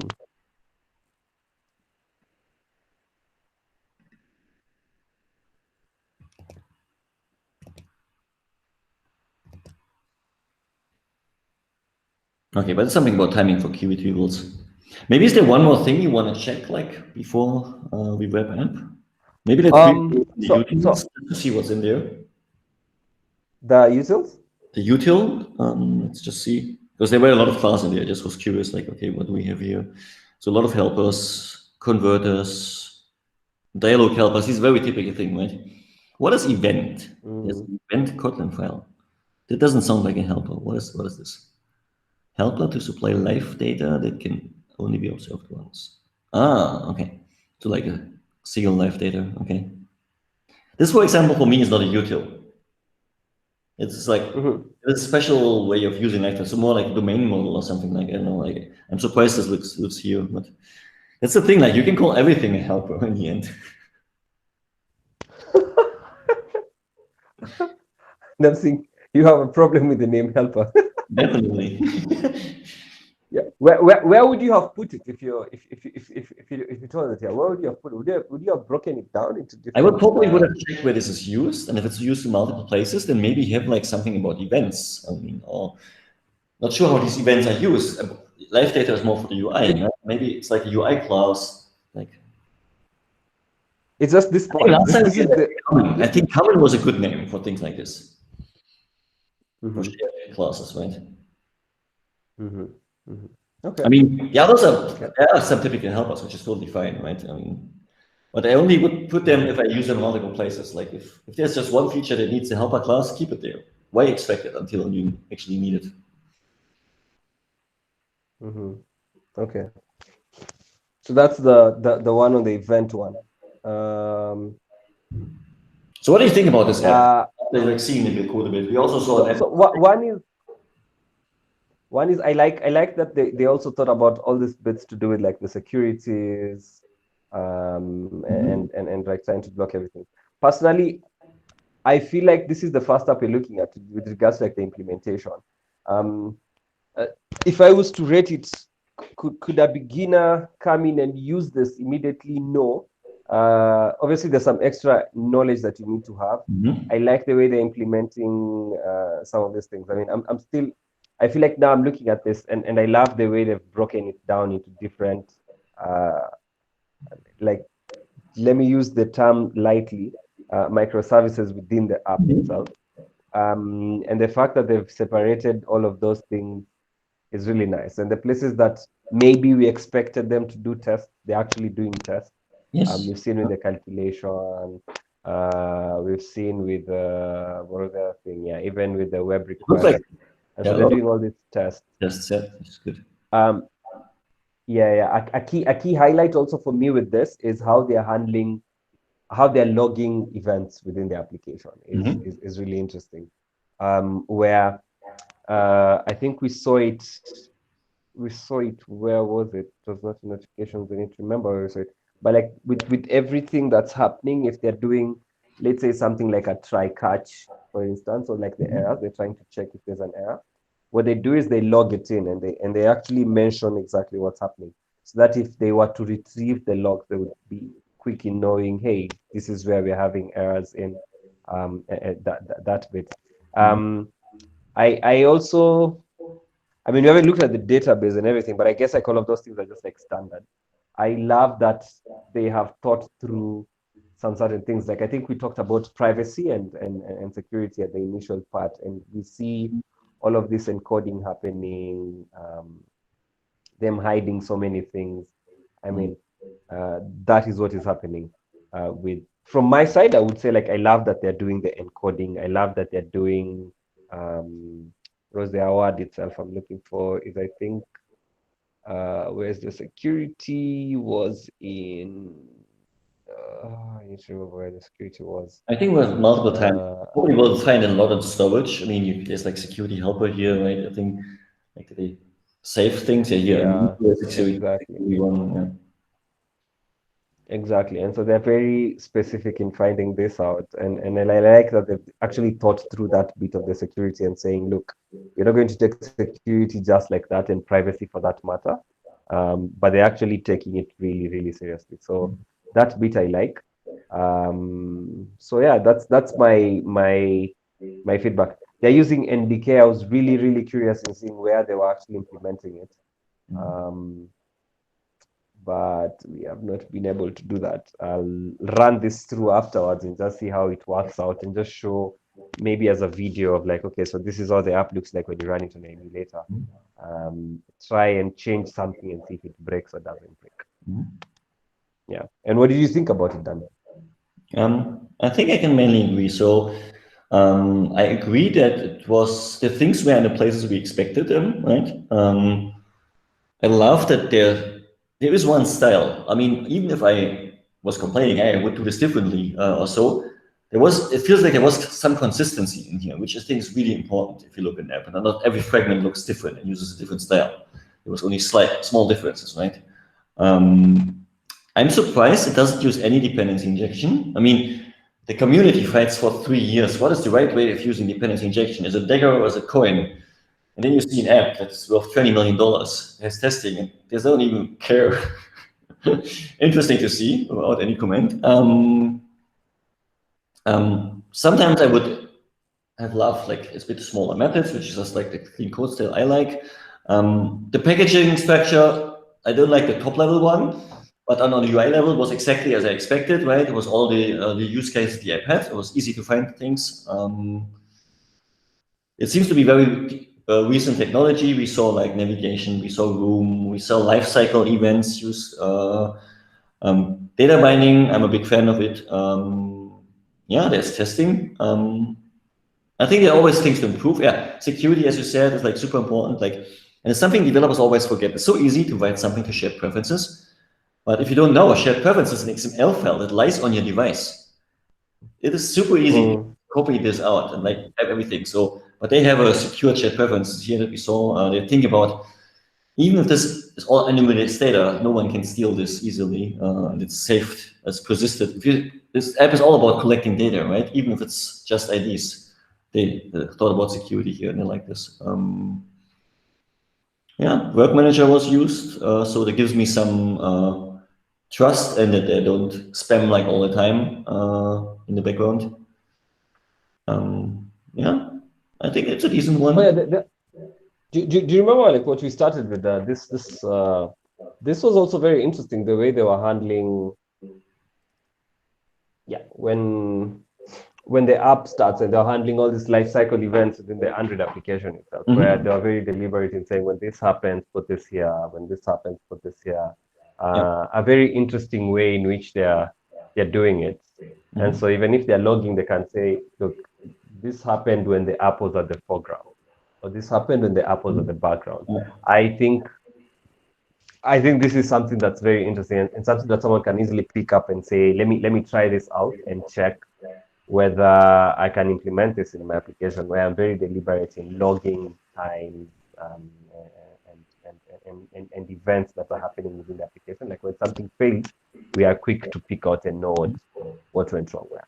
So that's what I would comment on this. And yeah, so we've done the application for how this looks like for the German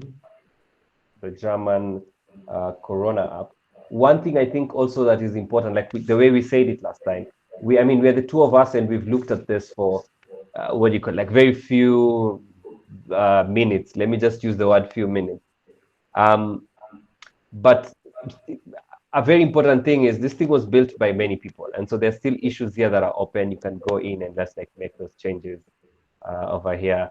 They're still there. You see, there's still issues. People want a smartwatch support. What's the other one? Impact of Bluetooth visibility towards functionality. trying to understand apps behaviors. And so localization questions. Um, Interesting. That's And so I interesting. think, That's too big would be interesting. So, because we haven't yeah, and download an app is one thing you can look at. Like, how big is the app, right? Like, for example, if you would yeah, have a exactly. native app, it would be like hundreds of megabytes probably. Well, a native app like this should be smaller, but maybe there's something in the NDK part or so that there's a big binary, a lot of libraries that we saw that are used here. Exactly. 50 I megabytes. don't know whether they Not that use. easy to me, but yeah. But they also, we saw they use minimized, right? Like in Pugad. So Yeah, so it's 15 MB in the Play Store, but then it gets to 38 after install. Unnecessary large libraries under 1 MB, and all those things. that's And interesting. it App uses. they're suggesting here, like, but they will optimize in the future. Yeah.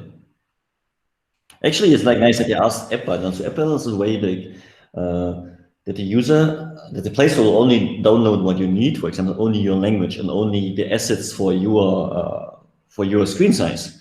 And actually, I read today that app bundles will be mandatory by 2021. So next year, your app needs to support this. So it's something to keep in mind, like Mhm, already when you publish a new app, right?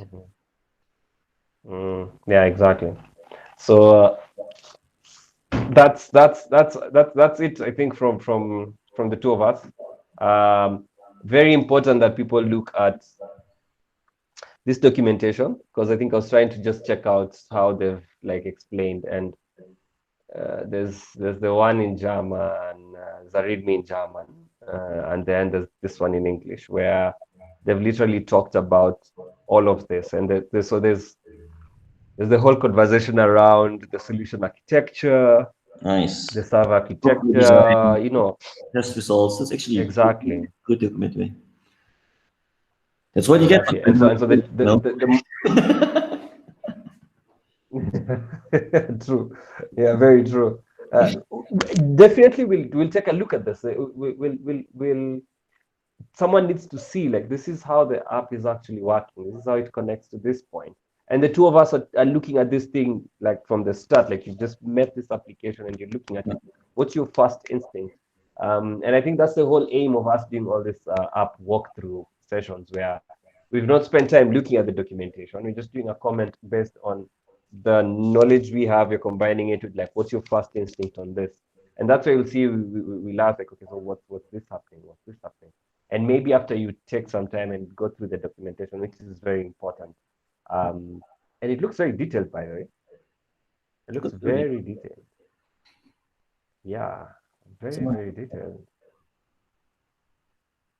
Yeah, very detailed. And I'm like, this is something nice, because then they started the solution architecture. They have Android's architecture over here. You have backend infrastructure. I mean, there's so many things. It is maybe one thing, So like, many things. to coming back to the app, like, what I was missing maybe a bit is like an architecture. I mean, it was okay, it was read the code was okay. But again, when we think about developers always get asked, what's your favorite architecture? MVVM, MVP, like clean architecture, a combination of those. And then you see an app like this, so there's nothing. There were like a few view models, but that's it. Like, Yeah. clear architecture. It was clearly structured, but there was no architecture. Mhm. Right? And this is what, I don't know, interesting. Exactly. Because I'm seeing that they're New introducing their architecture. own saying it's just divided into pillars. So you have a mobile using comes here, mobile like that, yeah, exposure tracing, this, that. Yeah. I would actually assume that they're going, oh, it's not, oh, okay, outlines the architecture of this, reflects current implementation status, will be enriched as development. Again, the development is ongoing, as they have mentioned. So I'm seeing the last commit was what, 23 hours ago or something? It was definitely 123 Yeah, hours 12 ago. hours. Maybe it was even the last year. Yeah, so I'm saying like 4 days, yesterday actually. When we started the call, I think it was some hours and 23 hours, but now I'm saying it was like literally yesterday here. And like so it's an app under development. There are all these issues that have been raised, and important for someone to actually go and spend time with the documentation. Yeah, as we've said. So it's just found on the README. You click on it, you just go and spend time there. There's the Google Exposure Notifications API that I think we touched on last time. And so link to that video is also down there. Cool. So yeah, Danny, I believe it's evening on your side. I would say you go and have a good evening. Thank you. Yeah. Till next session that you're going to have. Next time, another way. So We have something to compare with. Can always waiting. Hey, was it better or worse than the German one? yeah. There've been rumors of people trying to make this up. So I guess you're going to have fun looking at most of them. I think the next one you're probably going to do the Italian one, maybe. Yeah, the Italian or the British, I think they both heard are pretty good. So let's see. Exactly. Yeah. Go with the Italian then. So yeah. Awesome. So that's it from us, folks. We'll talk next time. Bye.